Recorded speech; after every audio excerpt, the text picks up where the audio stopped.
Well, yes, I would like to go live StreamYard. How is everybody tonight? This is Unfound Live for Monday, July 20th of 2026. Hope everybody's had a great week. It's been an ugly one here. The weather, all summer, not a lot of rain, a lot of hot days. A lot of days in a row where you don't have to worry about washing your car. And then about last Wednesday, it started getting a little ugly out there, and it has been ugly every day. We've had this low pressure system. It's even, I think, it even has a name called Tropical Storm Bertha. No one names their kids Bertha anymore. But yeah, it's out there and it's kind of past us. But you know how those things work. They're, looping around. The weather's looping. And so we'll have periods where it's not too bad out there. And then you'll just get hammered with rain. And then it'll get all nice again. And they'll get hammered again. Back and forth. But we had some of that today. And then I was able to capture a really cool picture tonight that absolutely looks like it has filters as a part of it, but it doesn't. That is the natural picture where on one side of the cloud, it's like this very tannish, yellowish, pale type of color. On the other side of it, it's light blue. It absolutely looks like some filter you could do on your phone, but that is all natural. I have a fantastic show planned for you tonight. Worked hard on it yesterday and today. Wanted to put some interesting stuff together. So I'm going to take a look at the 81 or 1982 disappearance of Charles Catlett. This is a perfect example of what I've said so many times, that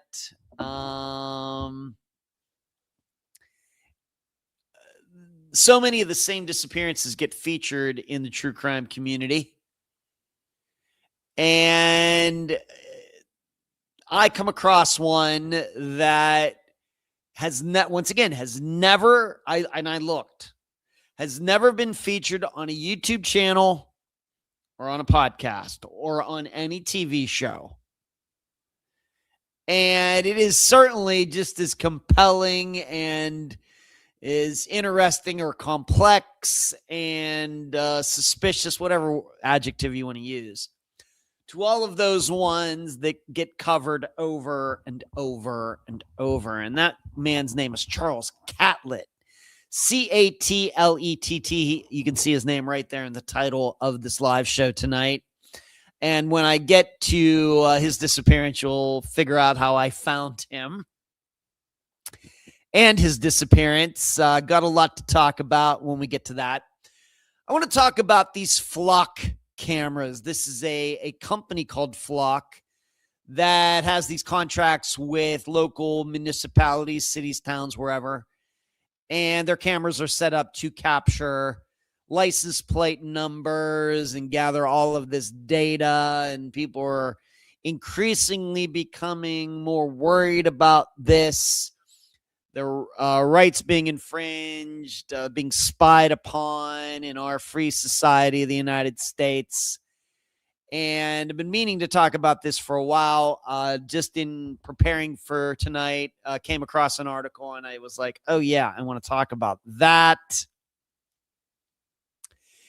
And then I have more Nancy Guthrie analysis. Have not discussed her disappearance in a little bit on the live show. It's been a while, although on Thursdays when I've gotten together with friend of the live show, D, she and I have been taking a look at some disappearances that maybe seem similar but I'm going to do a little bit of that tonight. There was a story that I ran across that reminded me of maybe a possibility that we need to keep in mind as we continue to contemplate what actually happened to Nancy Guthrie. She got taken, but who did it and why? And like I said, there was a story that popped up that needs to be see if you see this as a possibility. And then, of course, I have a bunch of other things that I want to discuss before I am done tonight over the next hour and 55 minutes. While you are watching tonight, there are a variety of ways that you can contribute to what we do here. Of course, patreon.com/unfound podcast. A lot of things go on over there. The Found series, the blog, the think tank, a lot of different things. You can get the podcast with no ads over there on Patreon. PayPal.me/unfound podcast. As you are watching tonight, you can contribute through the super chat right there. And of course, it depends on the app that you are using on YouTube. And then also, if you'd like to contribute on YouTube, another way you can do that is by hitting the join button below. You can become a supporter on the YouTube channel, get some things that other people do not.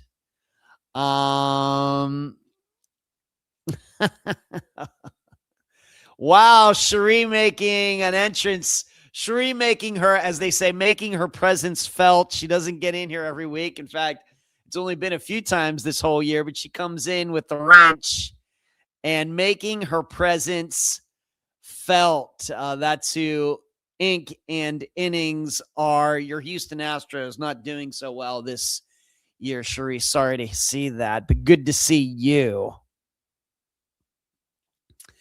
And so there's a variety of ways. And then on top of that, you can see right there on the screen, my consulting service, missingpersonsconsulting.com. Are you a family member who needs help with your disappearance? Are you a friend, as a friend of yours gone missing and you don't know where to turn? If you are a private investigator, you want to reserve some time for me, with me, I think I can help you out. Law enforcement too. missingpersonsconsulting.com right there on the screen. And then also, as you're watching tonight, please give this video a thumbs up. Please subscribe to this channel if you are new to it. Have accounts on Instagram. We have the Facebook group and the Facebook page. We also have the website, unfoundpodcast.com. A lot of things on there, a lot of media in regards to pictures and other videos concerning all the disappearances that have been featured over the past 10 years. And also the link there to the Unfound database. You can find it on the website, unfoundpodcast.com, and Instagram, X, and other places. So let's see who is in here, and then I will continue. Hello, Charlie. What's going on? Are you in Ohio yet? I'm not sure one way or the other. Yes or no? Not sure. Good to see you. Hello, Eric. What's up? Just this show, Eric. Thanks for asking. Hello, Glenn. Lori. Yeah, so far, all guys. Hello, LaFord. Hello, Cult. Cult of Bunny. I'd be interested to know where that comes from, Cult of Bunny. Hello, Michelle. Hello, Amy. I've already recognized Charisse. She says, hello, everyone. I have one word for flock cameras. Starts with F, ends with K. And I'm sure the word is not flock or fire truck. Interesting to hear Ed's thoughts. In fact, given that you are here, Cherie, once I get into it, I will be maybe talking about that first, just because you are here. LaFord, yeah, join on the YouTube channel, join Patreon. As LaFord says, LaFord would know. You will not regret joining at Patreon, YouTube, etc. And Shree is saying, just got back from a week vacation in Mexico, back to work tomorrow. So no wonder you have so much energy, Shree, coming in hot and heavy regarding flock cameras. You've had a week to warm up to that one. Okay, gotcha. Thank you, Charlie, for the support. Really appreciate it. Since we all got together last, I won at trivia twice since you've last seen me. So that makes 3 trivia appearances in a row where my team has won. And it's kind of funny in that some of the people play at both of these different locations. When I play on Wednesdays, it's at Finley's Irish Pub. On Saturdays at this place called Sharks. And the funny thing is they're less than a quarter mile from each other, coincidentally. And some of the same people play at both places. And so they see me win at both places with different people. And they must think I'm some sort of genius. And it's really not the case. I know a lot. I am a knowledgeable guy. I'm a well-read guy. Spent a lot of time, for example, on Wikipedia over the years. And I would also say doing the work that I've done over the last 10 years, you do tend to learn quite a bit about topics that you'd never think would come into your mind. That's one of those things with disappearances. You just learn about, certain types of jobs that these people were doing and where they're living, different locations in the United States that otherwise just would not probably come into my life. That, I think it helps. But I also have to say that a lot of it has to do with me knowing who I want to have on my team or who I want to what team I want to join. It's not all just necessarily about me putting the rest of the people on my back, and certainly not. Certainly not. And in fact, I really would not say on any team that I've been on, playing now for about 14 years, that I have been necessarily the most knowledgeable person all around. But when it comes to this kind of trivia, you got to know who you want on your team. And it's just not about what people know is, can everybody get along? And can everybody stand not knowing things certain times? And when people, a lot of times it's knowing when you don't know something is just as important as knowing something.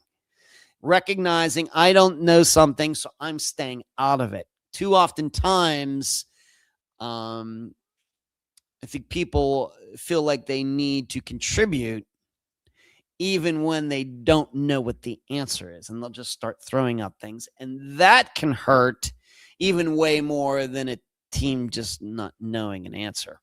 So I'm just very, very fortunate, very selective in who I want to be on, a team and everything. So 3 wins in a row, Saturday and then last Wednesday.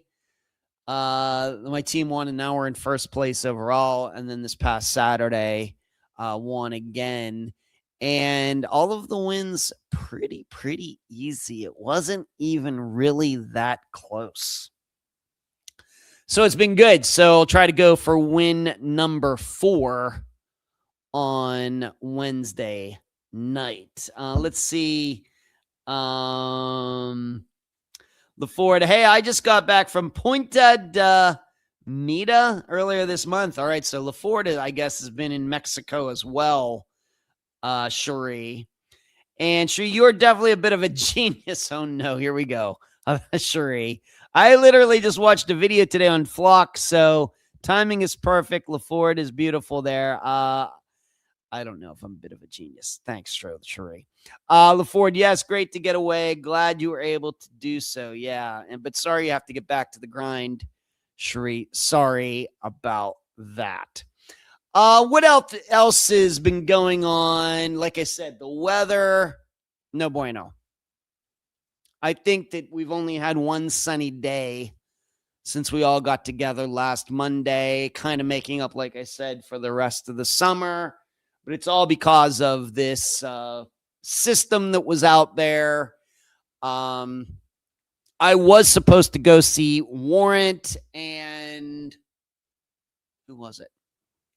Oh my goodness, I am getting old. I was supposed to go see Warrant and another band on Friday night down at this place called Ferg's, where I watched one of the soccer games, where I went to see Sebastian Bach. But it was just raining crazy. It did clear up before that concert started, but the amount of how far you have to drive, and it was just, so I didn't get to go.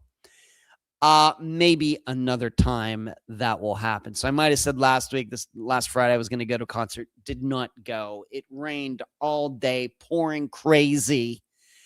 And then right before the concert was to start, it cleared up down there. Well, that's like a 45-minute drive from where I am and everything. So I did not go, but I'm guessing they put on a pretty... Oh, I know who it was.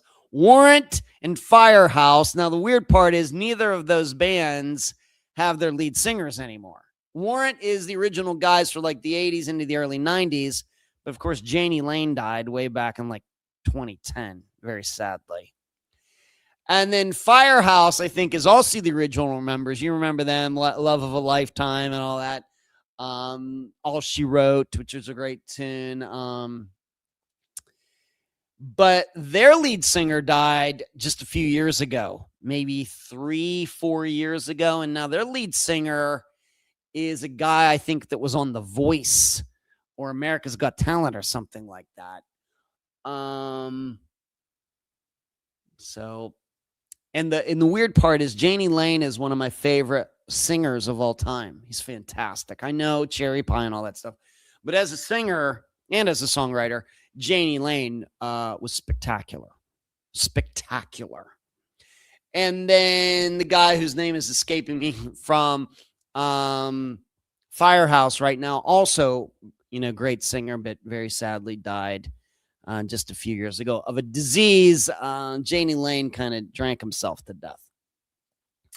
So I didn't get to do that because of the weather. And like what was the last Tuesday or Wednesday, I washed my car. Yeah, that was stupid because it just ended up getting wet, and now getting wet. And today it rained and I was out. And so I'm going to wait until it all gets cleared up again.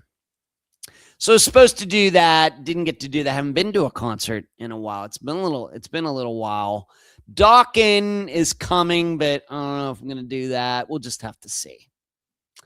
And then on top of everything else, in 10 days, not a little more than 10 days, my birthday's coming up. I don't want any of you to forget that. I will be turning 56. And nobody's more surprised about it than I am that I am turning that age. August 1st, 1970. Now, what's interesting about that is August 1st, 1970 was a Saturday, and my birthday this year falls on a Saturday. How about that? That's pretty cool, right? Do I have any plans? Not right now. In fact, I can't even plan anything to get together with like my brother Brian or anything, because brother Brian and his wife left on their RV trip today, and they won't be back till October.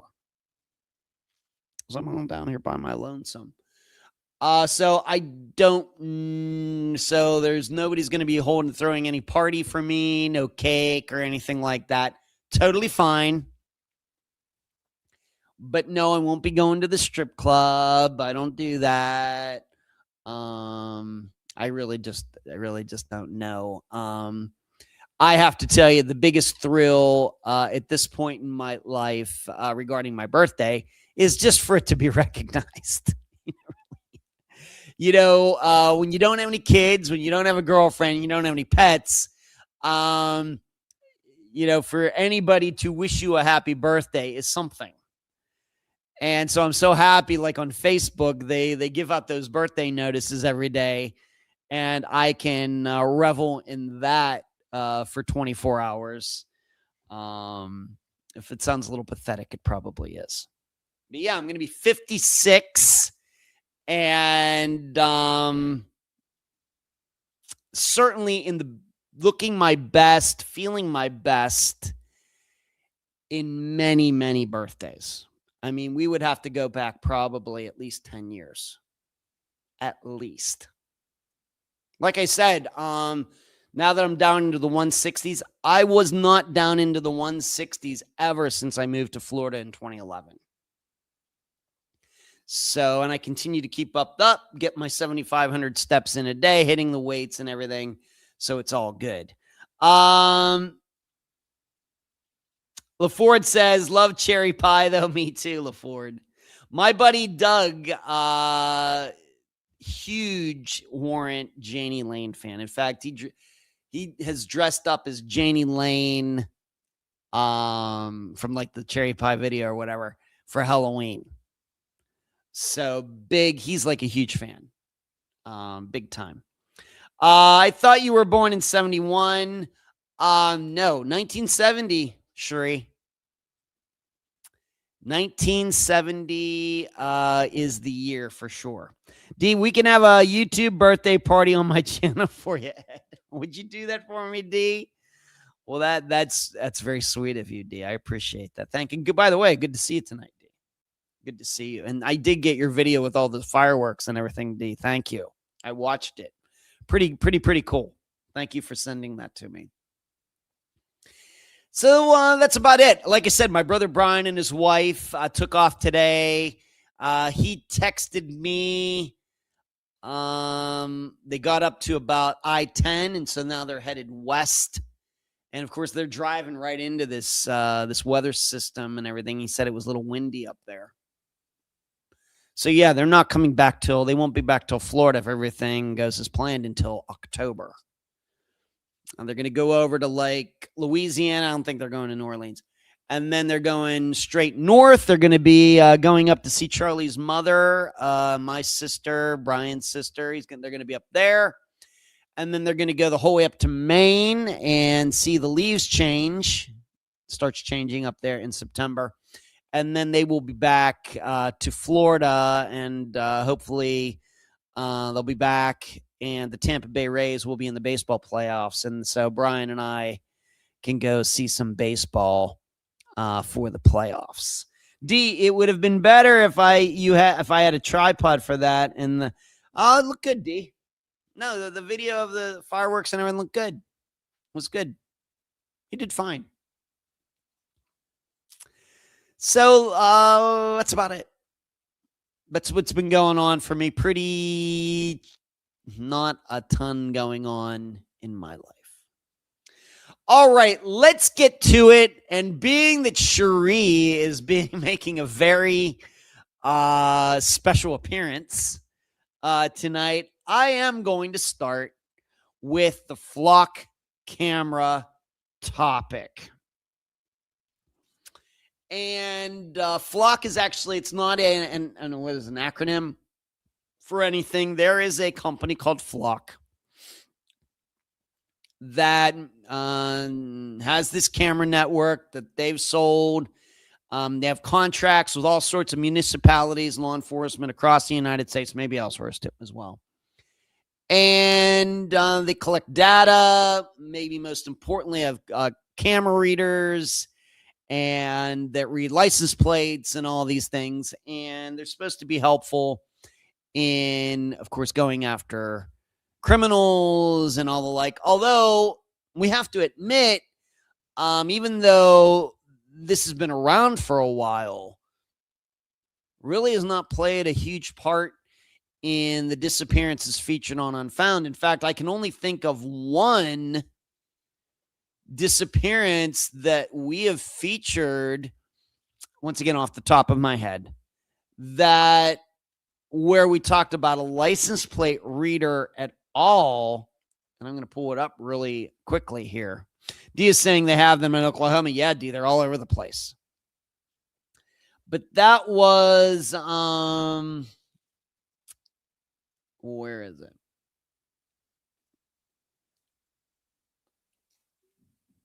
There it is. Ian Rogers. You remember the disappearance of Ian Rogers right up there in the panhandle of Florida? Remember he had his employer's vehicle, or maybe he bought the truck from his employer at that point. And some camera set up captured the truck.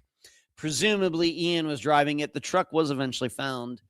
Ian is still missing, though, if you're wondering. And you might remember that the guests were the hosts of a podcast called Tragedy. Remember that? That was kind of like last September, last October.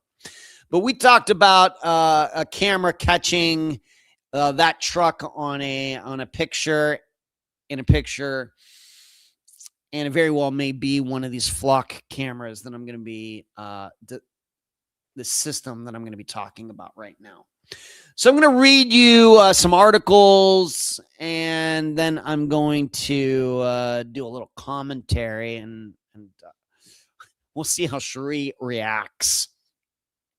Law enforcement agencies in the U.S. use AI-powered cameras to scan billions of vehicles each month, often without drivers ever realizing. Supporters say the technology is a tool for solving crimes, but critics warn it's creating a nationwide surveillance network, raising urgent questions about how much privacy Americans are willing to sacrifice in the name of safety. That was something that was written on the PBS channel, Public Broadcasting Service channel. And then what followed in that article was an interview with some people who have had some problems, people who did not break the law, but the police used the cameras to try to show that they did break the law, like taking packages off of people's porches and everything. And it ended up that that's not what happened at all. So that was the paragraph that kind of sets up the rest of that article. But I'm going to put that article with this other article that has to do with the LAPD, right? Los Angeles Police Department. This is another article that recently came out, and then I'm going to do my own commentary on it. The United States' third largest police force has let its contract with Flock Safety expire. On July 11th, so just over a week ago, the LAPD, which until recently was one of Flock's largest government customers, walked away from their contract. They cited it wasn't about cost, rather, they walked away due to data ownership.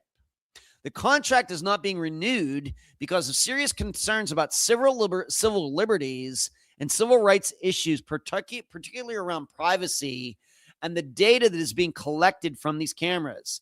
Dean Gielamos, the department's chief information officer, told ABC after the decision was made public. The LAPD will stay out of the contract until questions about data privacy, security, and sharing could be ironed out through a contractual relationship. Flock's position on data has been that the data belongs to the agencies. Our customers own the data, not Flock, the company's chief communications officer, Josh Thomas, told Government Technology. The LAPD is not the first entity to distance itself from the specific technology. Between August 2021 and May of 2026, 82 Flock contracts were terminated across 28 states. 31 of those came in the first 5 months of 2026 alone.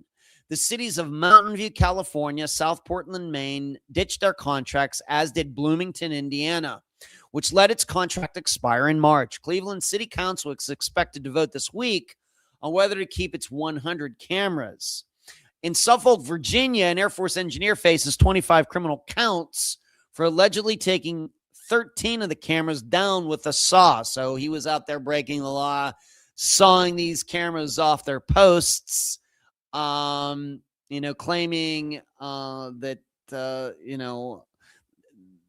they were invasion of privacy, on and on and on. I'm thinking, despite everybody's concerns and everything, I think that this guy is probably going to go to jail.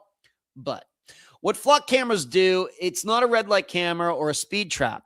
It is a solar-powered automated license plate reader mounted on a pole roughly 10 to 15 feet high that photographs every vehicle that passes. Its software does not only read the plate, but Flock's vehicle fingerprint system logs make, color, roof racks, bumper stickers, and even body damage.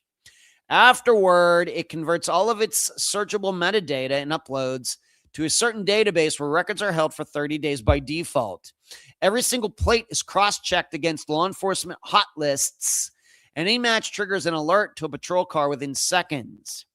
The company said it now has more than 12,000 clients, including over 5,000 law enforcement agencies. Through Flock's network, agencies can search one another's data across jurisdiction. That last feature is what's causing such fiery pushback. In August 2025, an audit by Illinois Secretary of State Alexei, long name that I don't want to kill, found that U.S. Customs and Border Protection had gained access to the state's Flock data, despite a state law barring the use of plate data for immigration enforcement. Reporting on the audit indicated Flock's own leadership had been unaware of the federal pilot program running on its own network. The company paused the pilots after being made aware. In addition, it's a very long article. But what they've also discovered is there are police officers using the Flock data to track down ex-wives, keep track of girlfriends, on and on and on. So there's that concern as well. So is there any more that I want to read here? And here in Georgia, in Atlanta, they're actively working on passing legislation with the local city council that would increase transparency and allow for more community engagement when any city agency renews or enters new contracts with surveillance tech companies. Their ordinance is described as a pro-transparency measure that has been passed in 26 other jurisdictions across the country and would give people of Atlanta a voice in how surveillance tech is used in their communities.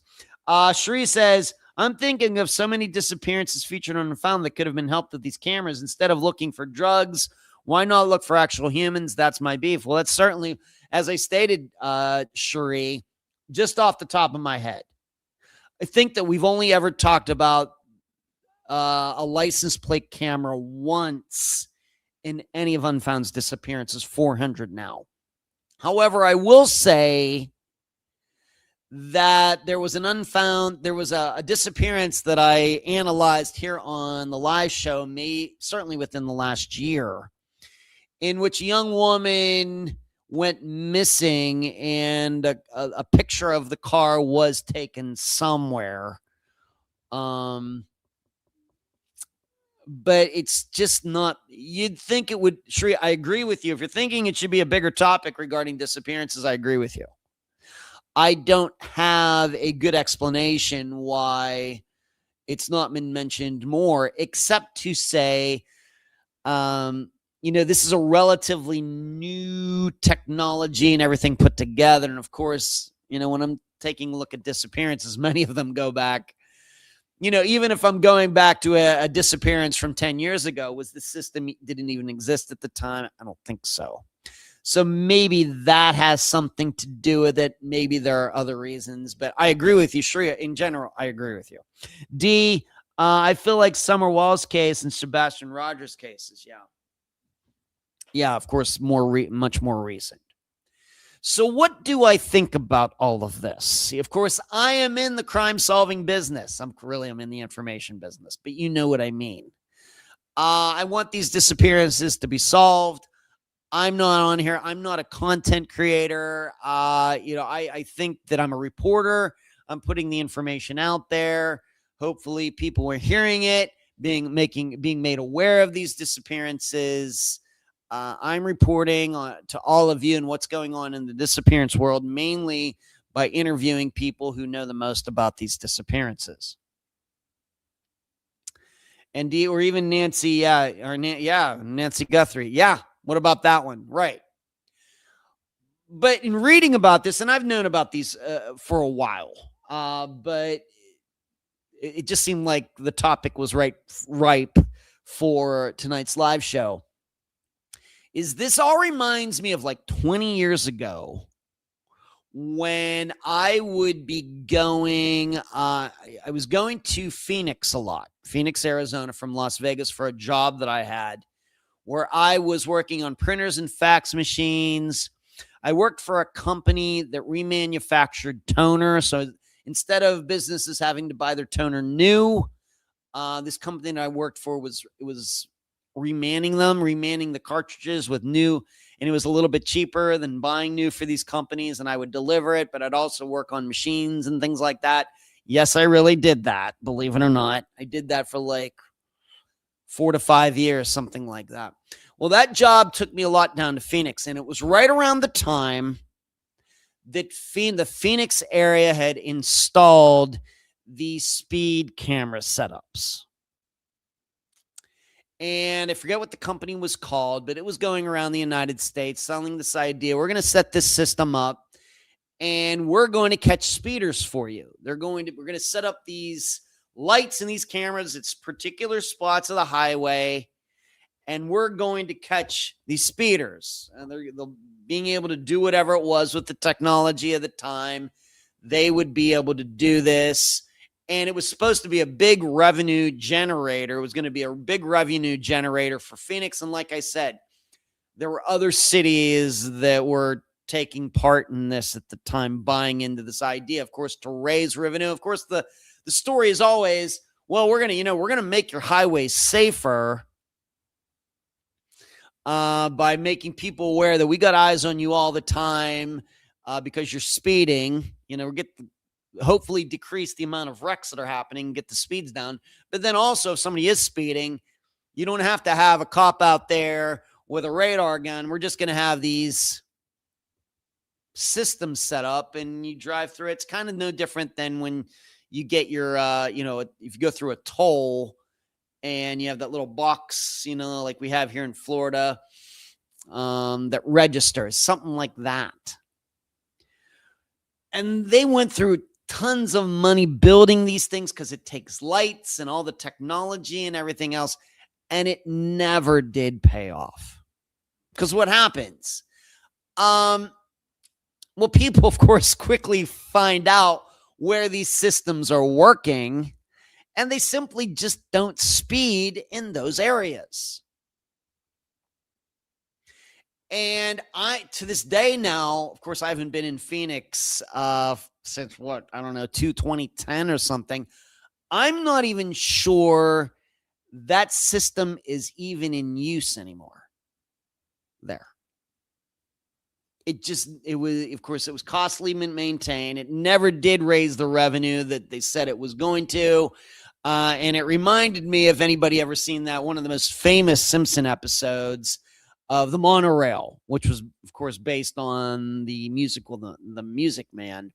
Kind of the same thing, a municipality, a city buying into something, and it just doesn't end up being what the marketing said it was going to be. And so this was what I came to think of when reading about this. My opinion, of course, is very early on in this. This is not going to work out the way they think it is. All right. If cities have bought into this and are thinking that it's going to lower crime, I don't know what the actual stats are. And even if somebody studied the stats to look at, of course, we know, the general idea is that violent crime is decreasing in the United States. I'm guessing you would have a hard time narrowing it down to this system. and all of the money and all of the data and all of the time and everything that has gone into putting this together. I'm not saying it's been a boondoggle, but when you probably look at the time and effort and money spent, you start scratching your head, well, is this really worth it? And I realize, I guess you'd want to stop any crime, but is it really worth spending, let's say, $1 billion to stop one shoplifting or one speeder or one hit and run? Now, we start getting into murders, that then it gets a little dicey. But you have to always weigh the cost and the benefits with anything that is ever done in life. There's no such thing as a free lunch, as who was it that said that? Was it Milton Friedman? Yeah, Milton Friedman said there's no such thing as a free lunch. Everything costs something. So that's my first reaction. This overall is not going to work out the way they think. The second problem, going to the second problem that's kind of connected to the first one, the system is only good as the people running it. And as is in this article, there are already people in positions of authority, police officers, who are using it for their own devices, their own uses. This is another reason that this probably is not going to work out the way everybody thinks or the way some people want. Now, if you could have a system that's all computerized, and then on top of that, the only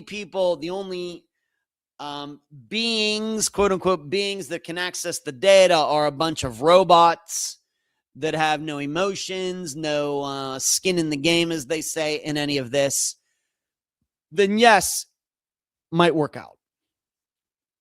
But as long as humans are the ones who eventually are the end user for all of this, this is what you get. I remember, of course, from 20 years ago, I knew multiple women, they say, who got pulled over, who weren't speeding. They got pulled over by Las Vegas Metro officers for no reason. These guys, they're just scoundrels, which, that's going to be a 2-minute disappearance lesson somewhere down the road, just when it comes to police. But we already, as it says here, what was it? 9 officers fired in 30 days. A second issue is arising, and it's coming from inside the police departments themselves. On July 6th, so just a couple weeks ago, the Georgia Bureau of Investigation arrested 5 Albany officers, Albany, Georgia. On similar allegations, 3 Cherokee County deputies were charged last month. One day later, Greene County, Georgia, Deputy Quenisha Goss was arrested and fired after an audit found she had accessed Flock without law enforcement justification over a 3-month period. She is charged with violating her oath of office and with violating Georgia's restrictions on retaining the data. So these officers stalking people. Yeah, D says, well, my older sister had a cop who stalked her. Yeah. Of course, D. Sure, I agree. It's not going to work out the way they think. D, I just watched a man whose whole job was to deliver IT equipment to South Texas, and he was targeted, pulled his baby's car seats out and delayed him for hours, literally for doing his job. Yeah. Is it keeping us safer? Possibly, but how many innocent people are getting targeted in the meantime? Absolutely. Costs and benefits for everything. Certainly it's a political issue. I'm not here to get into that here. I don't do that here. But earlier in that article, when I read about how I guess the federal government was not supposed to have access to this database, but it seems somewhere somebody was giving them information, and thus that information was getting used to enforce federal law, if you believe in such things, regarding immigration. Once again, not taking a position, but a lot of people upset about that. And I think That's one of the reasons that, at least here in 2026, many jurisdictions are dumping their contracts. Of course, that it's a small number compared to the number of jurisdictions and states, cities that have it. But when you get the LAPD dropping your service, that tends to get a lot of attention.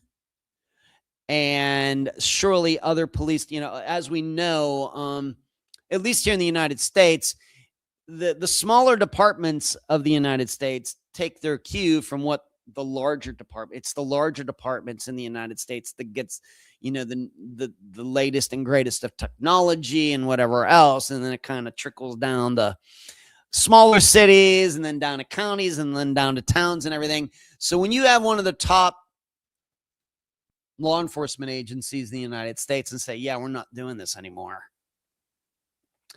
that is something.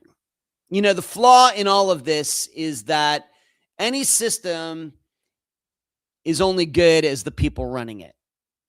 And I would also say a big problem with using cameras, it's, of course, the big fear. I agree with Shuri that, a lot of innocent people could get caught up in this, as has been detailed in a few articles I read in preparing for tonight. But the other problem is this. I know, people don't usually think about it this way. But there also is the problem, what happens if you pick up all crimes? There is no way, if we have cameras on every square inch, that these cameras can be installed legally. There is no way that every crime caught by those cameras is ever going to be adjudicated. That every speeder, every person who runs a stop sign, every person who doesn't use a turn signal, every person that does a hit and run, I'm talking mainly about traffic, but every woman who's jogging at 6 a.m. and gets attacked, there is no way, if they are picking up every crime, that every criminal is going to get caught. So how then do you justify a system that picks up crimes, but you're not going to charge some of those people with those crimes anyway? What it eventually does is it eventually undermines the entire criminal justice system on the opposite end. There is, of course, we get all crazy. Well, not enough crimes are being enforced. We don't have enough police officers. We don't have enough judges. We don't have enough people in the district attorney's office. We look at it the other way generally. Police departments cutting back on police officers, cutting back on their budgets. And we think, people are going to be getting away from crimes because we're not spending enough money, we don't have enough people on the job. Well, that can happen on the other end of the spectrum as well, where you are picking up every crime to the point where you can't charge everybody. And that also makes everybody less safe. And it also starts to undermine your criminal justice system and enforcing the law, because then people know, you know what? Yes, I'm going to get caught on camera doing it, but I'm not going to get charged with anything because they don't have enough people. So I'm going to keep doing it. See, that is also a flaw of all of this. I realize we all say, well, we want more criminals caught. There is a point where too many criminals, there are so many crimes being identified that there's no way to catch everybody. And that also undermines the system. Cops can't catch all criminals. So how can then this system be explained? It's supposed to be used to catch criminals, but there aren't enough people to go out and catch those people. This is why I think eventually, somewhere down the road, and it probably won't even be that long, that this system will eventually all fall apart, because it'll get quote unquote so good that they'll discover that a lot of criminals can't be caught. And guess who doesn't want that? Mayors, police commissioners, district attorneys. And that is when the systems will go away, because it'll make them look bad.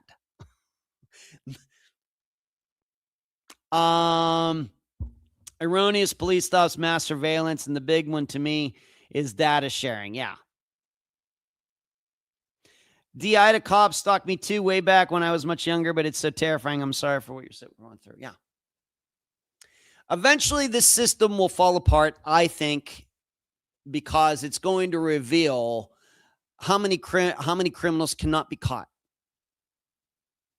And I think there's something else that I have written.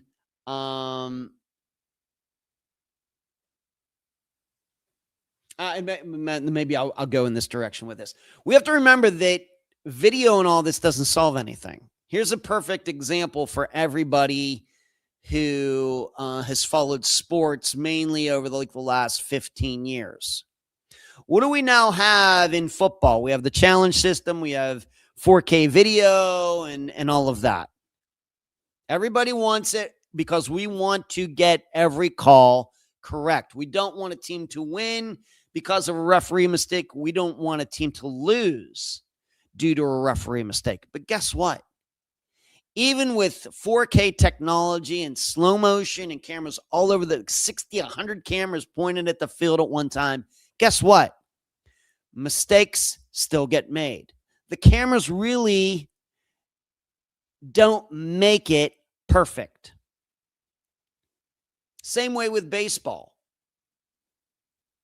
Of course, now they're instituting balls and strikes. And what are they finding with the new video system? For the most part, umpires are better than everybody really realized. Umpires, 99% of the time, pretty much get the balls and strikes correct. Even though there was a perception, man, they're missing all these calls. They do miss calls because they're human, but not as much as everybody thinks. And then we have, of course, with the soccer, the World Cup, using what they call VAR in soccer.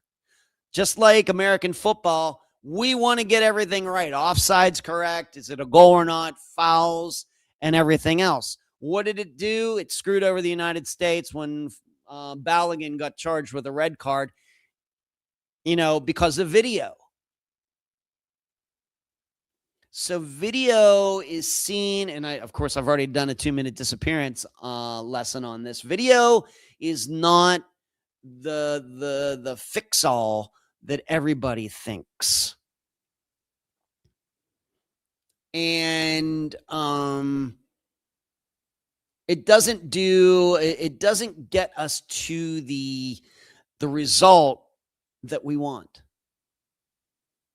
Even though everybody, going back to the American football example, seemingly most fans of American football wanted video when it started like 20 years ago. There are way less people who want it now. And when it comes to soccer, even though most of the world does have some sort of video review and everything, you know what Norway has done? They used it for a while and said, you know what? This sucks. They got rid of it in their professional league in Norway, although the professional league in Norway is not like one of the best leagues in the world. They decided, yeah, we're not doing that anymore. This is where I think this will eventually all go. Cherie says, video taking the fun out of the game. Some have made that argument, Cherie. Some have made that argument. I'm not saying that I agree with that, but I think what I'm saying is that I've seen enough times with video that all of us who've watched many, many football games think we know the rules, think we know what a catch is, think we know all these things. And then the video is broken down and they make the opposite decision. And it just leaves people frustrated. I've seen that over and over again. I will add one more thing regarding this particular topic. Like I said, I think eventually it'll go away. I think this is this, like I said, I think this is like the speed enforcement cameras in Phoenix. I realize other cities, but I experienced it in Phoenix. This is going to be like the monorail that they put in Las Vegas that's now dismantled. A lot of things like that. There's something else, though, that I think why this will eventually go away. And that is, at least for we as Americans, I think we just inherently understand, given the freedom that we have in this country, that, you know what? Yeah, we're going to have some crime. And yeah, some people are going to get away with things. And yes, very sadly, very horribly, sometimes that means something violent, somebody's going to get away with something violent. Not that we can live with it, but we understand that the ideas that we have about how we in this country are supposed to live our lives, we realize that things are going to slip through the cracks. You know where things don't slip through the cracks? North Korea. You know where things don't slip through the cracks? China. You know where things don't slip through the cracks? Saudi Arabia. And countries like that. We understand sometimes that, you know what? The fact is, we as Americans, we love to speed in our cars. We know the speed limit's 75, but you know what? We want to do 85 anyway. And we have no problem with anybody else who also wants to break the law going 85. We love to kind of coast through a stop sign once in a while. You know what? We like to not use our turn signals sometimes. Although we may get ticked off at others, but for ourselves, we love to drive cars that don't pass smog tests like the Volkswagens were doing some years ago. We understand that there's going to be a level that we're just going to have to accept of problems in the United States, given our ideas on free speech and everything else.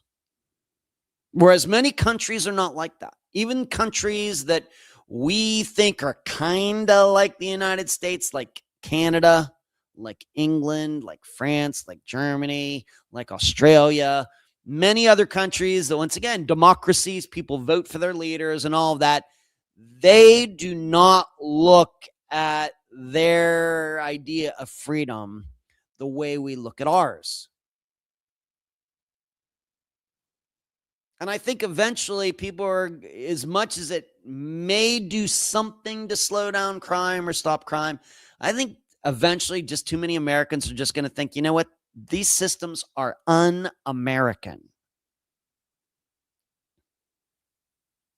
Yes, we are a nation of laws, but we are not a nation of perfect people. And we don't expect everybody to be perfect. And I sit here as a person who says, wow, yeah, it'd be great if these cameras were used to solve disappearances. But even as I am a believer in that, not at the cost of millions of people losing some of their civil rights and things in the stories that are out there. I don't believe in that. If people cannot be caught doing bad things fair and square without infringing on other people's rights and everything else, then I don't want it done. I don't want it done. And I think that's a lot. No matter where you are on the political spectrum, despite how much our media wants to kind of push us off into one extreme and the other, I think generally people agree with that statement.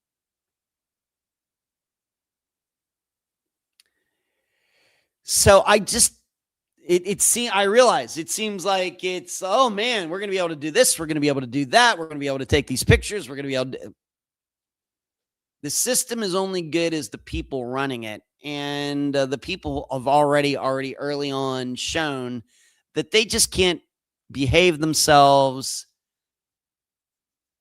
So I would not. I realize maybe right now things not so great. People using it for things they shouldn't. Federal government getting a hold of some of the data that it shouldn't. I realize it seems pretty dark right now regarding this. I don't think it'll continue in this direction.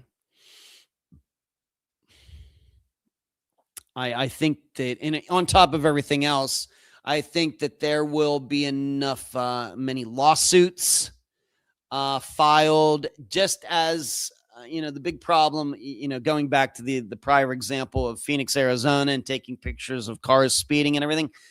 Well, what you don't give the car the ticket, you give the driver a ticket. What if you can't prove that the person was driving the car? You're going to run into a lot of issues like that with this system as well. There's going to be a lot of lawsuits. And I think eventually a lot of these places are just going to say it's just not worth it. On top of the fact that it may just make too many of these people look lazy. Like, oh, wow, this is showing how we don't enforce this law. It shows how we're not enforcing that law. We don't have the time. We don't have the money. Man, they're going to get rid of the system first before they change their behavior. If you learn to know anything about humans, that's certainly true. People will change laws. They'll change everything else. The last thing they're going to do is change their behavior.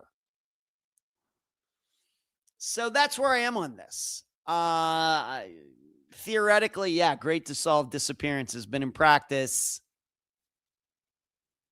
we'll see. We'll see. Being that I read disappearance news every day, the system is not used much for that. So, what are we doing here? Do these systems just kind of exist? Was there some sort of kickback or something to a mayor, to a police commissioner marketing it? Yeah, put that in here. But then when they actually get it, they don't use it except for their own personal devices. I think that's possible too. You know me, I'm the cynic. When it comes to human nature, totally cynical. Totally cynical. So that's where I am. Cherie, I don't know if that pleases you or not. But I realize everybody's up in arms in it right now. I doubt it's going to continue that way. And I think 10 years from now, we'll be looking back at this and saying, yep, that system really never did do what it was supposed to do for the following reasons. That maybe some that I've talked about tonight on July 20th of 2026. So what I'm saying is 10 years from now, when I'm on the verge of turning 66, I will be surprised whether this system has really done everything they said it was going to do. And I wouldn't be surprised if many, many, many municipalities, states, and everything have done all sorts of things to dismantle it, or it still exists, but they've passed so many laws and made so many stipulations and everything else that the system is really just a shell of itself. That's my prediction. So there you go, Cherie. Some other things before I continue on. I still have to do Charles Catlett and some more Nancy Guthrie analysis. I am gonna got that interview done. It's going to be on the Voyage Phoenix website. So be looking for that when it comes out. I will post it in all the locations, of course. I did an appearance there maybe a few years ago. I got a request to do it again, so I've done it again. Today, I did another Your 2-Minute Disappearance lesson. It's probably going to be the first of many on this particular topic, although I'm not going to do them in order. I talk about dogs for the first time. All of you who tune into this live show, you know how many times I've talked about dogs over the years. And the bone I have to pick, see what I did there. The bone I have to pick with dogs being used in disappearances, how I think it's overrated, how I think that it's not, they aren't as accurate as everybody wants to make them out to be, on and on and on. I'm going to be able to spread that out over many 2-minute disappearance lessons. But the first one, I got it done today. You can go view it. Like I said, it's only 2 minutes.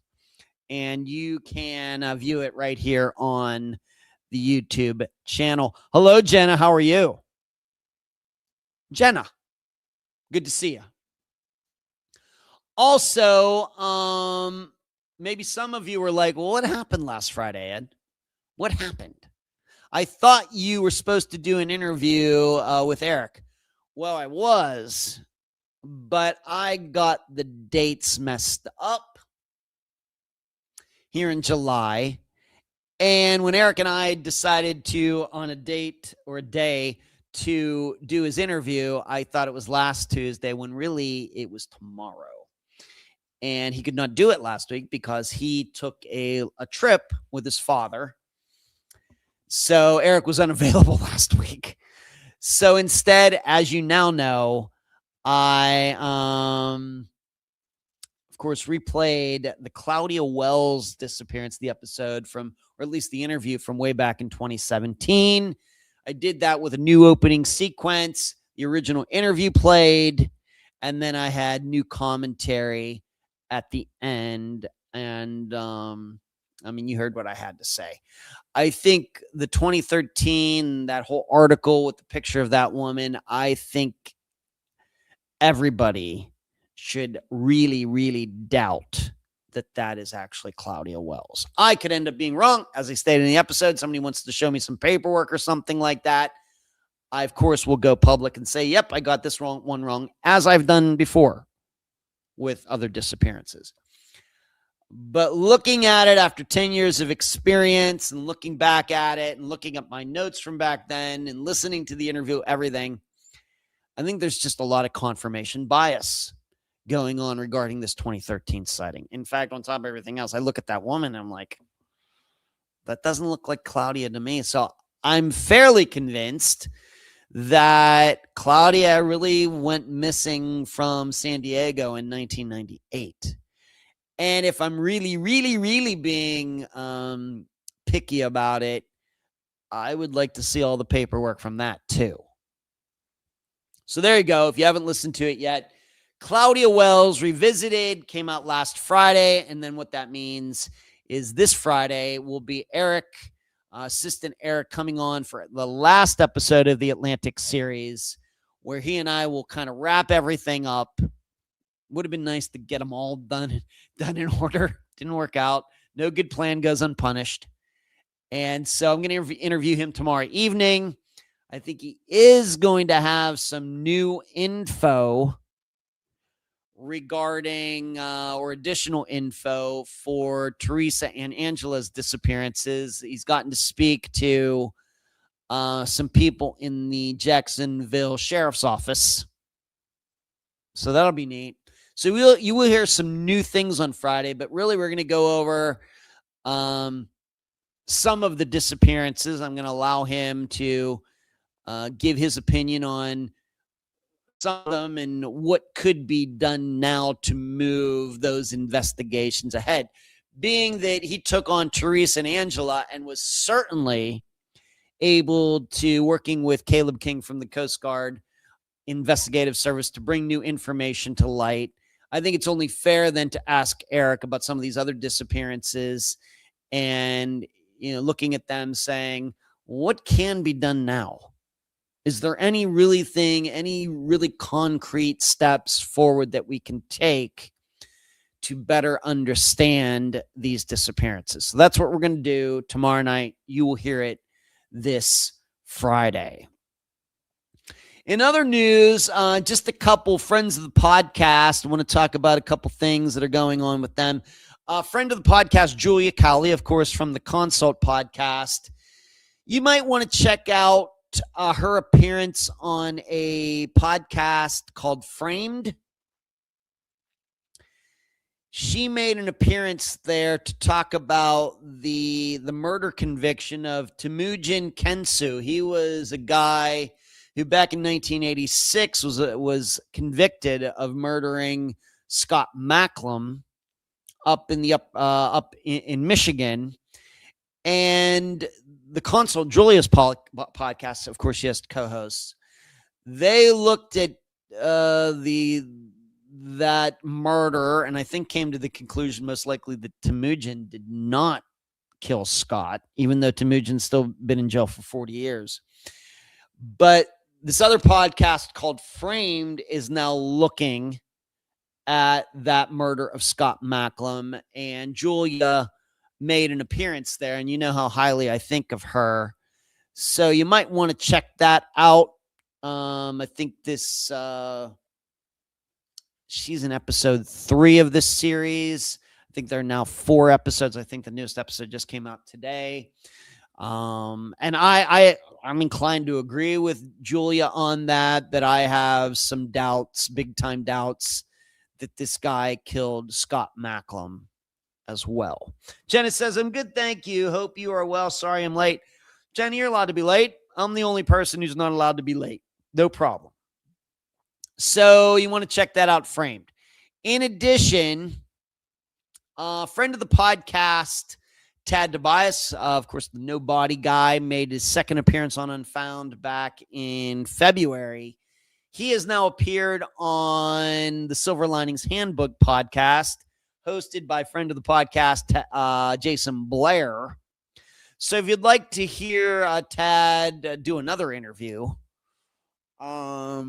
you can go over to the Silver Linings Handbook podcast and check that out. And I do have to admit, I'm wondering if I'm the one that got Tad put on the interview circuit, because of course he appeared way back in 2017. And then I thought it would be a good idea for him to appear again on Unfound. And I thought that went greatly. It went very well. And then I kind of said, well, you and Julia Cowley should get to know each other. And so he ended up appearing on Julia's podcast. And then those two actually met at CrimeCon in May. And now Tad's on Jason Blair's podcast. And so I think back, well, he had not appeared on Unfound back in February with these other interviews even taking place. I'm not so sure. Happy to do it. I think that everybody should hear what Tad has to say about Nobody cases, of course, disappearances, the prosecution of them, the complications and the successes. So you may want to check that out as well. The Silver Linings Handbook. Those are episodes. I think it's a 2-parter that just came out recently. Anything else before I move on to my next topic? Anything else before we get into this? I don't think so. All right. Nancy, let me see. D. Ed, Jen is the one I was asking the questions you're asking about. Molly. Oh, okay. All right. Thank you, D, for letting me know that. All right. Now it's much clearer in my mind. I appreciate it, D. So moving on, let's talk a little bit about Nancy Guthrie, even though since we haven't done that in a while. No. I want to do this first. I want to do a follow-up from last week. Last week, I talked about the unsolved murder of Chelsea Yasser. You remember that? She was murdered, and I told you that the police department responsible for the investigation of her unsolved murder is now doing a podcast. I was actually able to listen to it, the first 3 episodes. I think it's well done. I think you all should all check it out. It is the podcast is called The White Whale. It is on Spotify. That's where I listen to it. And certainly in those 3 episodes, it's given me a lot more information than I had when I commented on her murder last week. Now we have to remember her murder is 10 years ago in 2016. Nobody has ever been charged with anything regarding a murder, and it is murder. It's not a disappearance. And what happened, she was in this van and she was going through this parking lot, and seemingly the driver stopped the van and decided to stab her multiple times. She ended up scrambling out of the van onto the pavement of this parking lot of a Burlington Coat Factory parking lot at night. And the van took off. Somebody saw what happened, came over, called 911. Unfortunately, Chelsea died. And 10 years later, they're still looking for the person in this maroon van, what they said was a Ford Windstar. And Amy's saying new episode tonight, believe. Chelsea Yasser. So everybody, Amy is now saying that Chelsea Yasser's episode 4 is coming out tonight. All right, Amy, thank you for letting everybody know. I appreciate that. So here are a few additional things I learned from listening to the podcast. And yes, I did listen to it the next day on the treadmill. Chelsea had a habit of stealing drugs, meaning she would arrange to buy drugs from somebody, and then she would work out a way of getting the drugs but not paying the person. And there's a story that's told in, I forget which of those 3 episodes, but the guy that she knew who was with her here, the two were together. They were supposed to get drugs. She went to get these drugs. She got away with the drugs, didn't pay the guy. Well, the guy came after the guy who knew Chelsea, and the guy ended up forcing, I guess probably at the end of a gun, forced this other guy who was Chelsea's friend to go around to these ATMs to pay back this debt. And then what ended up happening is this guy ended up getting robbed of everything. All because Chelsea stole drugs from this guy. So that's a story. But that was not the only story of Chelsea doing this. So you can start to maybe see a picture. Well, was the person who stabbed her somebody that she had taken drugs from before, and this person finally tracked her down? Possible. You'd think if it was that, though, 10 years later. But in addition, Chelsea was, as I talked about last week, she was seeing men for sex. And so very well could have been that. But it does seem, given the timeline, that when she got into this van, and then with the point that she got stabbed, it does not seem to me, the way I understand the timeline, that there could have been any time for any sexual activity to have taken place. So it's not like they did something and then he was really a serial killer, like, kills prostitutes like Gary Ridgway or somebody, and then killed her. It just seems like this person picked her up and then not long after that just went to stabbing her. My perception. Now, the really, really weird part is that, remember, Chelsea was stabbed to death in a van that was in the parking lot of that Burlington Coat Factory in that city, Aurora, Colorado. The weird part is that she had actually been in that Burlington store earlier that day. Now, what are the odds of that? So she was out doing whatever. She actually went to that Burlington Coat Factory that day, was in there for a while, maybe shopping. It's still not clear to me if she really did buy anything. Did she know somebody there? Was she buying drugs there? In the podcast, it doesn't say. But then she went to this Burger King and she's seen on video there hanging out.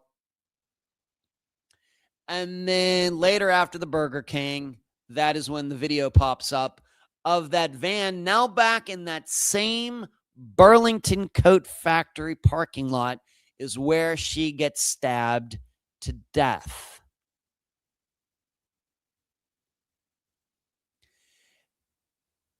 that I have to believe that's not a coincidence.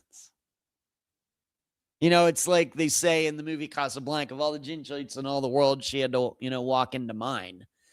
This is kind of the same thing. Of all the stores, parking lots that she could have been stabbed in to death, she gets stabbed to death in the one where she was just there earlier that day. And remember, she wasn't the one driving. Somebody else was driving.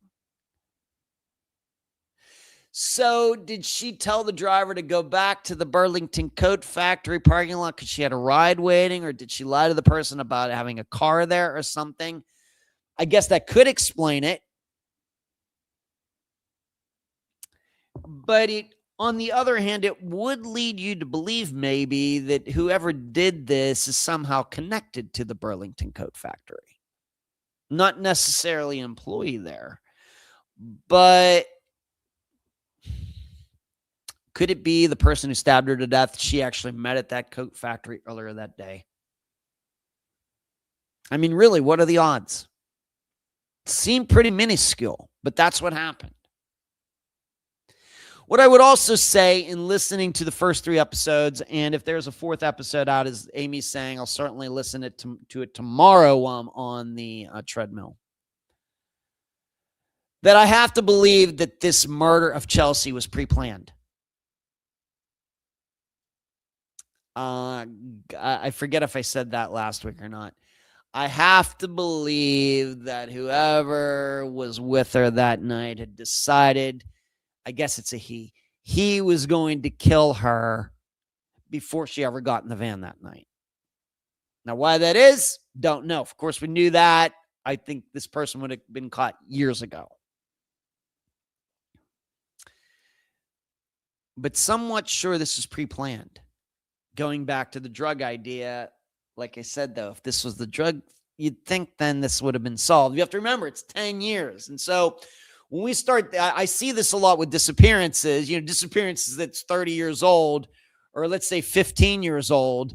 And, somebody's saying, well, did somebody check the phone pings? Well, probably after 15 years, probably that has been done. So when we start thinking about ideas for Chelsea's disappearance, we have to think of it in terms of, okay, they've been working on this for 10 years and it's still unsolved. So what else could it be? Instead of just thinking about the simple stuff, we have to start looking down a few layers, I think. D says, you went 2nd-degree burns. That doesn't surprise me at all, D. The way you were explaining it last Thursday, that doesn't surprise me at all. That's horrible.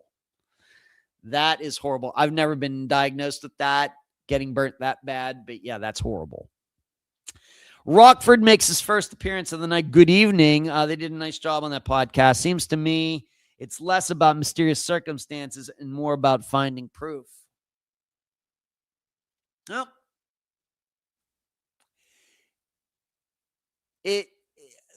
just 3 episodes in, it really does give the idea that they don't know who did it.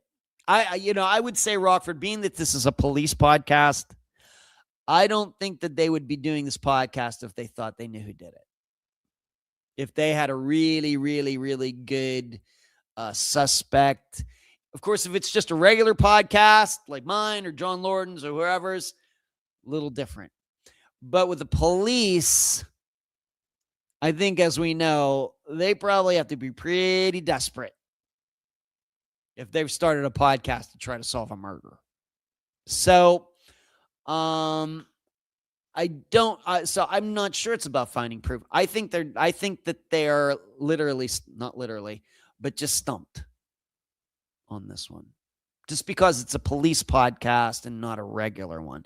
Certainly the circumstances are not in doubt. She was stabbed to death. But why was in the Burlington Coat Factory? She had multiple phones and that hasn't helped. Could one say that they meet up spot for drugs? Certainly drugs probably do have something to do with it, D. But what does that mean? Met up for drugs for the first time and the person killed her? Or was it somebody she screwed over before? Or was this person just interested in sex, not in drugs, and then just lost his mind? I don't know. Don't know. So I wanted to follow up with that from last week. Once again, it's called The White Whale, which I think is a weird title because they, of course, got it from Moby Dick. I'm not so sure that a police podcast should be naming their podcast after Moby Dick, which is a book about revenge. Remember that? I don't know if everybody knows that. Moby Dick is all about revenge. It's all about one guy's quest to kill the white whale because of what the white whale did to him earlier in his life. It's not about justice.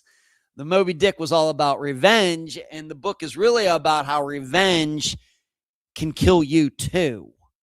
So I do find that they called their podcast The White Whale to be interesting. If not, at least a little inappropriate. But that's what it's called. Hello, Maureen. What's up? All right, let me now move on to Maureen, to Nancy Guthrie. Of course, she's still missing. My opinion is they aren't any closer to a resolution. But I'm going to read this article that is kind of along the lines of what I think when I think about Nancy Guthrie's disappearance. Rockford, okay, that thanks for saying it. Terrible title. Doesn't work in a literary or geographic or any other sense. Yeah, doesn't. Yeah. Yeah, if anybody doesn't know, once again, going back to that, the podcast regarding Chelsea Yasser is called The White Whale. And they freely admit they got that from Moby Dick. Well, police are supposed to be in the justice business, not the revenge business, but they named their podcast after revenge. It's just weird. Because not to give it away, anyway, but at the end, this guy spends the whole book tracking down this white whale, wanting to kill it because of what it did to him. Forget, lost his leg or whatever else. And he lived this life just bitter. And I want to get revenge and I want to kill this whale because of what it did to me. Well, not to give it away, but guess what? He dies in the end trying to do this. This is what it's about. This is why revenge is no good. If you're setting about revenge, like they said in the one James Bond movie, you said about revenge, first dig 2 graves. So, that I caught that very quickly, Rockford. All right. Nancy Guthrie.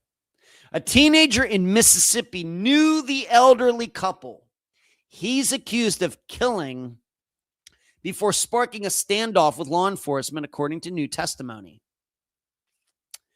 Cordarius Hobbs is charged with killing a 74-year-old Billy Blair and his 71-year-old wife, Virginia Blair, during a home break-in on June 3rd in Mississippi. Family members of the Hobbs testified during the Thursday preliminary hearing that the killer knew the couple. Family members testified that Hobbs did work for the Blairs for things like cleaning around the house before the alleged shooting. Billy Newsom, Hobbs' grandfather, said he believes his grandfather was called to work on the day of the alleged shooting, but believes he's innocent. My grandson used to work for the man. Why are you going to rob a man that you work for? Why are you going to say that long, stay there that long? And the police are out there. You're going to wait until everybody gets there to run. It just isn't adding up.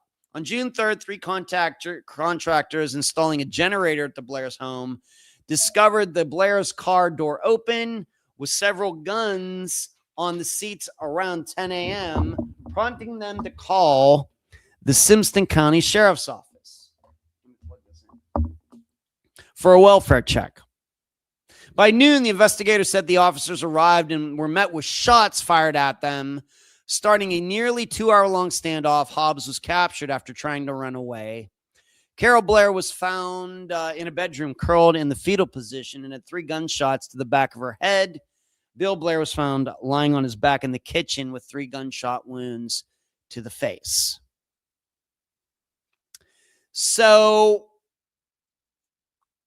this is still what I think of regarding Nancy Blair. This is what I've virtually thought since the beginning. That whoever took her was somebody who knew her. Who, just wasn't random. Because we have to think, this wasn't random. Why? Because what are the odds that a guy, is cruising around saying, you know what, I'm cruising around here. I really want to break into one of these houses and take who's ever in there. What are the odds that he just randomly happens to pull up to a house where there's an 80-some-year-old woman who lives by herself? It seems unlikely. This was planned. This was planned to take Nancy Guthrie specifically. Now, I realize that has led a lot of people to think, oh, it has something to do with their daughter. It has something to do with Savannah. Not me. I go in the exact opposite direction. This is somebody who knew Nancy. Now, that doesn't mean the person necessarily worked for her, like in this example. But it was with somebody within Nancy's sphere. As I've stated, could it be the son of a neighbor? Could it be a guy that she ran into at the grocery store once in a while? Could it be some Uber driver that she ticked off? Could it be? Could it be that she had a bad experience at some business in the area and got somebody fired because the person's like, oh, this is Savannah Guthrie's mother. We better listen to her. And then this person found out about it and was ticked off at her. This is much more likely than it have actually something to do with, ransom or Mexico or anything else. Rockford says, what's the sequel? The Count of Monte Cristo. Yeah, Rockford citing The Count of Monte Cristo. Cristo is also about revenge.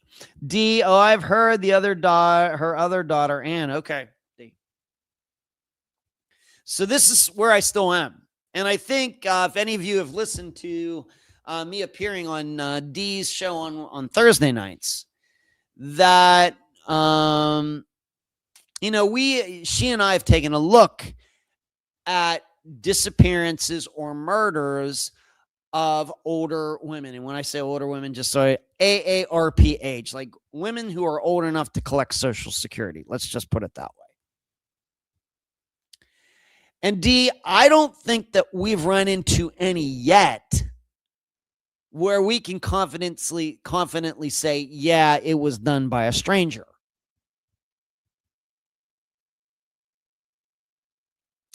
There you go, D. Somebody's Maureen is asking you about your podcast. Please please put your information there, your channel and everything. So I don't, and I don't know if anybody anywhere in the world has done what D and I have done over the past several months. That's all we've done.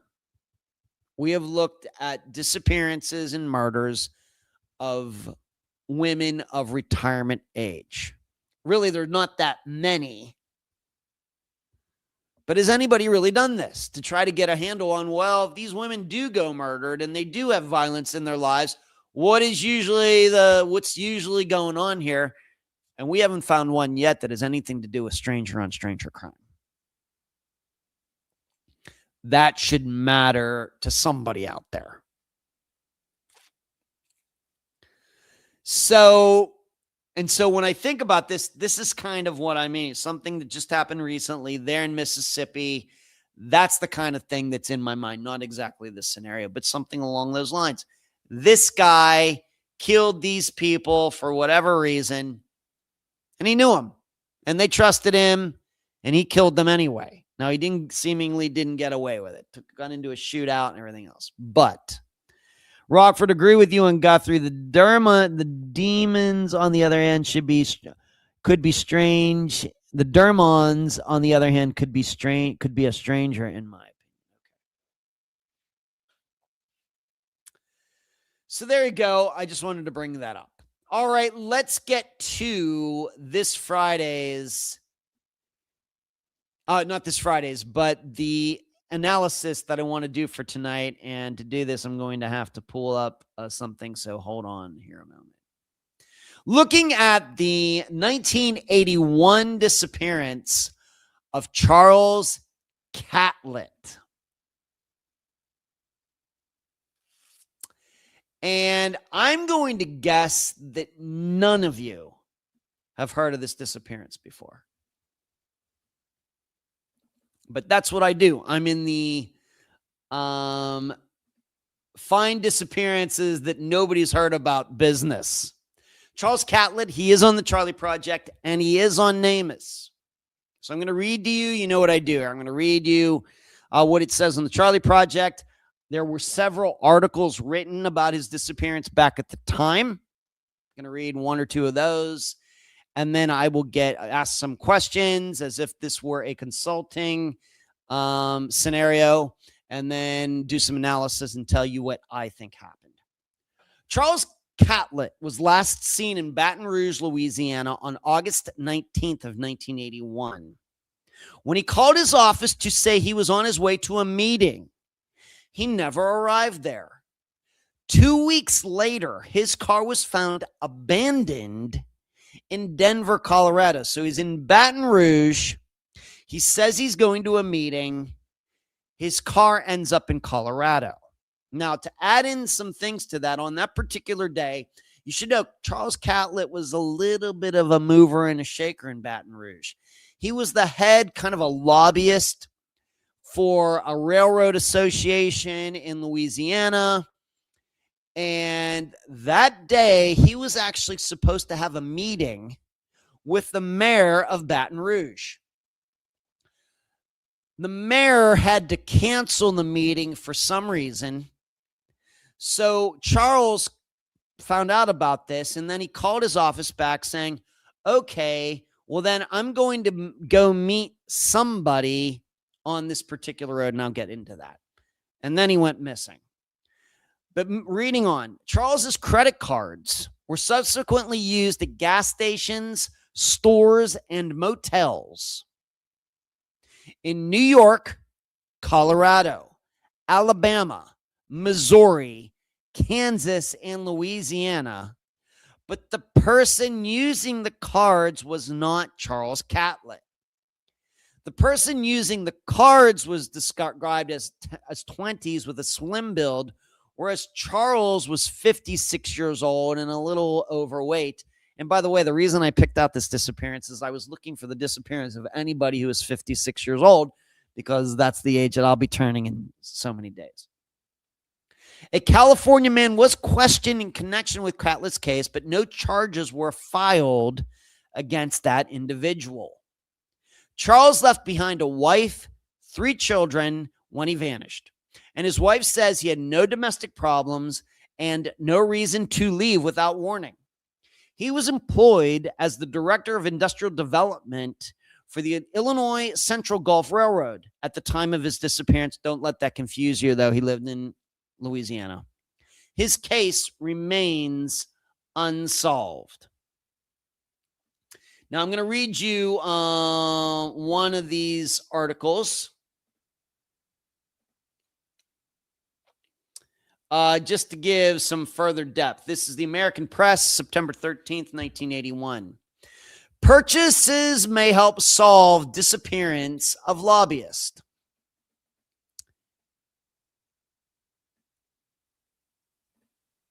Hold on a second.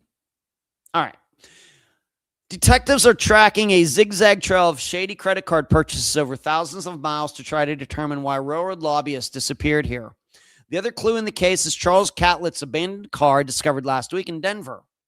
Catlett, 56 years old, was a common figure at the state capitol until August 19th, the day he was last seen, his coworkers said. That morning, he left his home like any other day. He had a meeting with Mayor Pat Screen, is his last name, Screen, but that was canceled. But he later called the office to say he was meeting someone on the city's airline highway at 1:30 p.m. No one thought anything about it at the time, said Illinois Central General Manager Narvel Strickland. We don't know what he where he called from or who he was supposed to meet or where. It does add an element of mystery. Police were unwilling to disclose many details to say if they suspect foul play. We have some possibilities that we are working on. They may pan out, they may not, and of course they did not pan out. However, investigators said credit card slips began coming in late in the month, starting with an August 19th gasoline purchase in the Baton Rouge area that was apparently signed by someone other than Catlett. So on the very day that Charles went missing, his credit card was used in Baton Rouge by somebody who wasn't Charles. 2 more gasoline buys were made in Alabama the next day. His charge cards were also later used in stores and motels in Alabama and Kansas City. On August 29th, a slim man in his 20s used a card to rent a New York City motel room. So the guy was going like toward Missouri and then cut back to New York. New York police arrived too late to catch the user. The latest discovery is being combed through by authorities for new clues, and that being the car that was found in Colorado. Next article comes from, it's October 15th, 1981 from the Times. I don't know if this is in Louisiana or Colorado, where. But here is the article with the headline, Texas Suspect Questioned. A man arrested in Fort Worth, Texas, in connection with the mysterious disappearance of a Baton Rouge railroad lobbyist is being questioned by local homicide detectives. Authorities said they also want to question John S. Rhodes, 21, to determine if the man they have in custody is the same John S. Rhodes who recently appeared in a number of states claiming to be hiking across the United States raising money for the March of Dimes. Charles Catlett, director of industrial development for Illinois Central Gulf Railroad and the company's political lobbyist, disappeared August 19th after calling his office to report he was meeting someone on Airline Highway in Baton Rouge. Rhodes was arrested September 24th in Fort Worth after police ran a check on the man they thought suspicious and discovered he was wanted in Baton Rouge on an auto theft case. His description is similar to the man believed to have made purchases with Catlett's credit cards. However, if he is the same man who claimed to be hiking across country for the March of Dimes, it would place him at opposite ends of the country at times where some of the purchases were made, according to authorities. Now, you should know something. Nothing is mentioned about John S. Rhodes after 1981. Nothing. In fact, even just regarding Charles Catlett in general, after 1981, no articles written about him at all. There is not one podcast that has ever featured his disappearance. There's not a YouTube channel. I don't think Unsolved Mysteries covered his disappearance. Nothing. Zero. And the only reason, like I said, that I came across his disappearance is because being that I'm turning 56 in like 12 days, I thought it might be fun to look at all disappearances of 56-year-olds. So I went to NamUs and just did a search for all 56-year-olds. And I came across Charles Catlett. And you can see why I chose this one. Guy, executive guy, married guy, father, wears suit and tie to work, goes missing, vehicle found in Colorado, and somebody using his credit cards who isn't Charles. It's a tough one. That's what I do here. Rockford. Rebecca Gary was the Unfound Louisiana political disappearance, right? The perils of popularity. Now that is how you title a podcast, folks. Thank you. Rockford. But that was a few years later. I think that was like 88, right, Rockford? Something like that. The perils of popularity. Yes, she was very popular, and a whole bunch of different guys could have caused her disappearance. But Charles Catlett, as was stated, there was a man questioned in 1981. There's nothing on this man after 1981. No mention of anything. I did make an attempt to try to track him down using the databases that I have. The name is just too vague. John S. Rhodes, it might not even have been his real name. So I don't know what to tell you about any of that. I have to believe, though, that if he had been charged with anything, that it would have appeared on newspapers.com later. It didn't. So it seems that whatever lead they were working on regarding this guy went nowhere. That doesn't mean this guy didn't kill Charles or something. It just didn't go anywhere. But, we have to remember there could be mistaken identity, and we just have to remember this is 1981, not 2026. But we have to, when we're looking at this guy, Charles Catlett, important enough to have a meeting scheduled with the Baton Rouge mayor. But like it said in the articles, that meeting got canceled for some reason. Why? Doesn't say. But it seems that whatever went on there, then Charles switched some things up. I guess he decided that he had some free time and that he told his office that he was going down to Airline Highway. Airline Highway is like one of the main streets in Baton Rouge. There's nothing suspicious about that. And was never seen again. So it seems he was supposed to go talk to the mayor. That fell through. And then somehow something else allegedly popped up. And you should know that I did look him up, that job and everything. He had held that position since 1974. It didn't seem like it was a position. There are articles about him emceeing events and things like that. Like it says, he was a lobbyist. Railroad companies, they want to make sure they have access for whatever reason to politicians. And this guy, Charles Catlett, I guess knew his way around Louisiana politics. And he got that position and did some lobbying. Of course, probably got to know a lot of different politicians, which, may be the reason that he went missing. That's up, for you to decide. All right. I don't really know if, of course, his wife is probably deceased. I mean, Charles would be over 100 years old now. Probably his wife would be close to the same. I'm guessing she's not alive anymore. But he did have 3 kids. Could they still be alive now, 45 years later? Certainly. He was 56. Let's say, they're probably in their 70s, probably. But if there's 3 of them, maybe at least a couple of them are still alive. If they hear this, I'd be happy to talk to them. But if I were talking to them, here are some of the questions that I would first ask, try to set everything up once again in a consultation situation scenario, of course, realizing that this is 45 years ago. They probably had their own lives at that time, not following their, father around and everything else. Of course, the big question is, well, would he have known anybody on Airline Highway? At the time in 1981, when everybody who knew him, heard that he had said, well, I'm going to meet somebody on Airline Highway. Well, who did everybody think of? Was this common? Were there different people that he would normally meet on Airline Highway? Offices, like I said, it's a main highway there with a lot of businesses on it. Just point blank, I tell you Airline Highway, and who's the first person you think of? That'd be important. Now, it's easy for me to ask that question now. I'm guessing they were asking that same question back in 1981. The problem is we don't know what that answer is.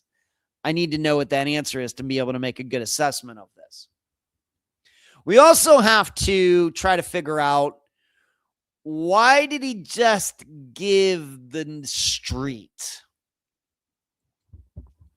I mean, he is talking to his office. You'd think that he would want his secretary and assistants and whoever else to know where he was going specifically and who the meeting was with and everything else.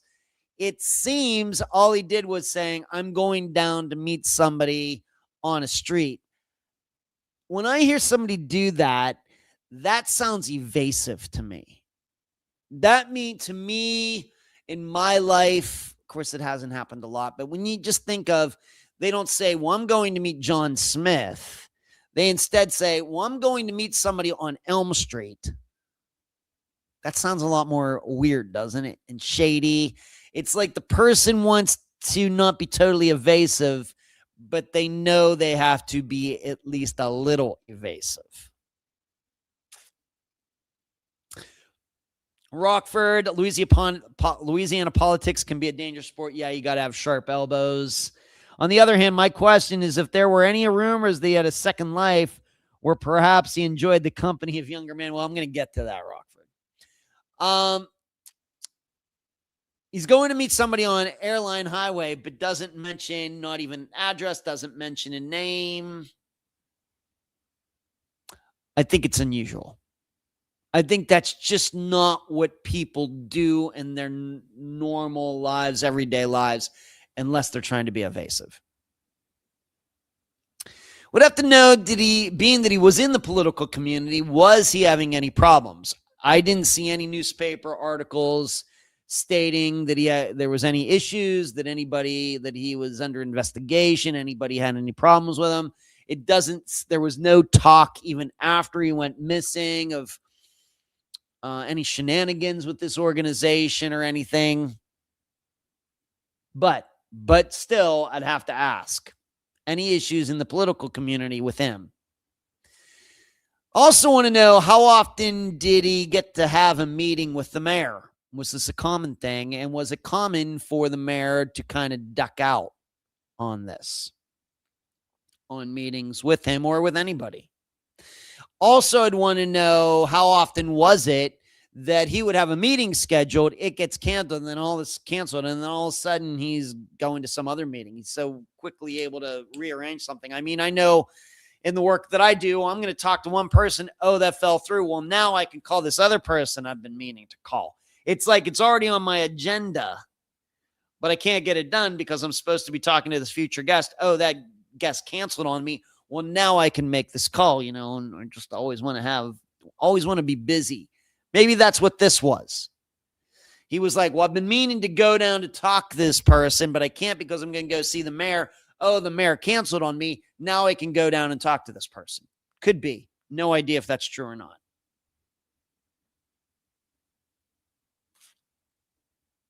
Were there any other times where his schedule changed and he wasn't exact on where he was going? Would have to know, how often was it that he said he was going to a meeting, but he would just say, I'm going to a meeting on First Street.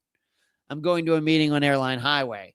I'm going to a meeting out by the airport. Not giving an exact address, not giving a name. I'd want to know a lot about that. Of course, the other big question is, well, if he said he was going to meet somebody on Airline Highway, did anybody on it who has a business or works on Airline Highway ever come forward and say, oh, yeah, Charles was supposed to come and meet me, and he never did? I bet nobody did. That's no reason to think any other way. It's all up in the air. But did anybody ever come forward when Charles on Airline Highway? Did anybody ever call his office saying, hey, Charles was supposed to meet me here at 1:30, he didn't show up? Need to know. Very, very important. Of course, if nobody called, then that's a huge red flag. Was there anything else missing? His car was missing for a while. When the car was found, what was the condition of the car? What was in it? What wasn't in it? Was the credit card that was being used, was it found? Does it seem like anybody used the car after the car was ditched? We need to know a lot about the car. Was any forensics done on it? Of course, it would be limited given that it was 1981. So those are some of the questions that I would have to ask in a consulting situation to be able to give Charles's family or friends or whoever the best information and best analysis possible. So what is my analysis? It doesn't seem political. I mean, really, he goes to a meeting and then all of a sudden somebody's driving his car all around the United States. It just seems unlikely. If this had something to do with his position or he ticked somebody off and had to get rid of him, he found out about fraud and was going to go to some regulator about it or whatever, then his car ends up being driven all over the United States. It seems unlikely. Now, I'm not saying it seems impossible. I mean, if he gets murdered, the car gets dumped, some homeless person comes along, the keys are in it, decides to go for joyride, but somebody just goes on a joyride all around the United States. It seems unlikely. It just doesn't seem like this is something what I would call political. Even though I know Rockford brings up a very good point. I realize this guy is involved in politics and everything. But if the car had just been left somewhere in the Baton Rouge area, then okay. And if there were some story out there of something fraud or corruption or something, okay, we have none of that. And we have to remember, whoever did this to Charles was already using his credit card the very same day. Somebody jumped on this really, really fast and was driving all over the place. So it had to be somebody who didn't have a job. What are we talking about? Of course, like I said, the counter argument could be the person who took the car and was joyriding with it was not the person who caused Charles's disappearance. Like I said, the car could have been just dumped in some parking lot. Somebody comes along, the keys are in it, and the guy just says, heck yeah, I'm going out of town. And given that Charles was who he was, I'm guessing this wasn't a Chevette. Probably was a Lincoln or a Cadillac or something like that. I don't think it did give the kind of card.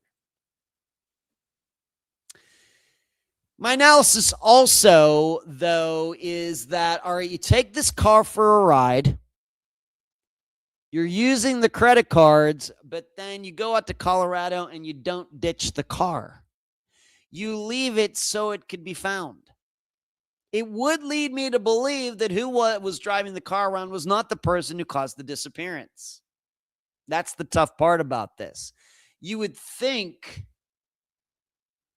all right, I murdered somebody. I'm using a dead person's credit cards, and I'm going joyriding. It's going to take a while for them to catch me. But then when I stop, I'm just going to leave it parked somewhere so the car can be found. Person could have gotten rid of it anyway. Could have ditched it in the Mississippi River, any lake, anywhere. Just leaves it parked so it can be found in Denver. It does leave the impression that whoever was driving the car was not the person who did something to Charles. Would not a killer really, really, really make sure to get rid of the car? You'd think. What's tough about this, though, is that Charles could not have known that the mayor was going to cancel on him. So it couldn't have been some luring type of situation because the person, if they were trying to lure Charles, could not have known that the mayor was going to cancel this meeting, right? Unless the mayor was involved in it, and that just gets a little too complicated for me. We also have to remember that healthy 56-year-olds, and Charles was not a small guy. I think he was over 6 feet tall, 200 some pounds. Type of person does not make an easy target.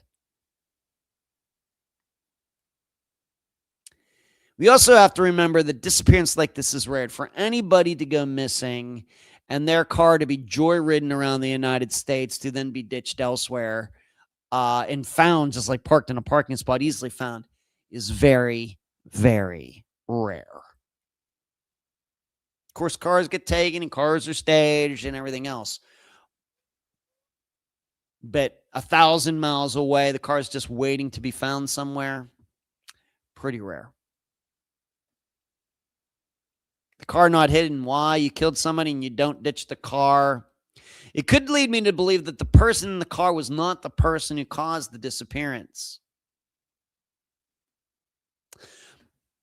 We also have to remember that the position that Charles was in is that if there was a railroad problem, like there was some technical problem, like a warning light on some switch was going off, Charles would not be the one who was called. So what exactly was this airline highway situation?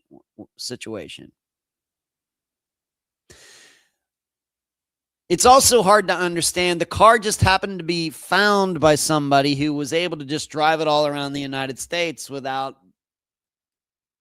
any concern about being missed. We also have to realize, of course, credit card usage is a bad idea. Just ask Israel Keys.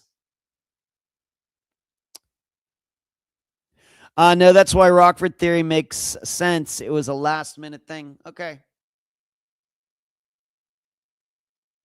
We have to realize that it happened fast. He was supposed to meet somebody at 1:30, and already then hours later, his credit card's being used by somebody else. He could have been lured, but how can you be lured by someone who has all the freedom in the world to just drive over wherever they wanted to go? And like I said, John S. Rhodes, no mention after 1981. But seemingly, I guess, we're not even sure if he was driving Charles's car or not. And how would the two have even intersected if this John Rhodes was walking cross country or whatever he was doing, if he was a homeless person or something? How would it be that Charles went somewhere and just happened to encounter this person?